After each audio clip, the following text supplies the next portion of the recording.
Saudara, untuk meningkatkan pendapatan daerah atau PAD, Dinas Perhubungan Aceh Jaya menginventarisir berbagai aset daerah. Salah satu yang dilakukan oleh Dinas Perhubungan setempat dengan menginventarisir kendaraan roda 4 yang selama ini disewakan kepada warga. Dinas Perhubungan Aceh Jaya mulai mendata puluhan kendaraan roda 4 dan 6 yang dibeli dengan menggunakan anggaran pemerintah Aceh Jaya.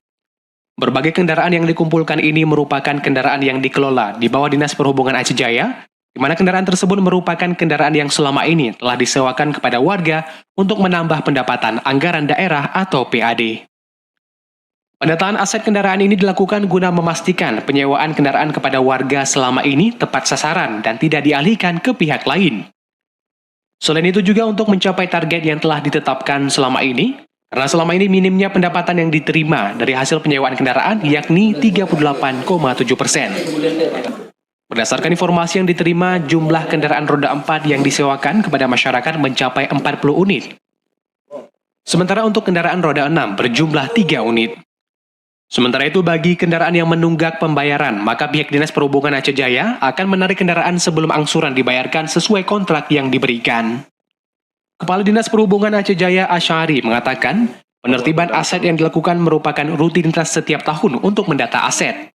Menurutnya, pendataan aset kali ini karena pendapatan yang diterima masih rendah, terutama dalam pengelolaan aset yakni aset kendaraan yang disewakan kepada warga.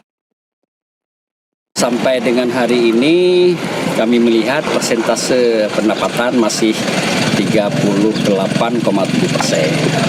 Dengan demikian bahwa kita hari ini mengambil sikap bahwa apabila ada kendaraan yang melonggak tetap kita tarik dan kita berikan waktu kepada pemakai untuk menyelesaikan tunggakan-tunggakannya. Apabila nantinya dalam limit waktu yang kita berikan juga tidak bersedia atau tidak menyelesaikan, kendaraan ini akan kita alihkan nantinya. Untuk itu dengan adanya pendataan aset ini diharapkan pendapatan anggaran daerah bisa meningkat. Selain itu dengan adanya pendataan aset ini, pihaknya berharap aset daerah yang dibelikan dengan anggaran pemerintah bisa terjaga dengan baik. Dari Aceh Jaya, Musliadi, TVRI Aceh.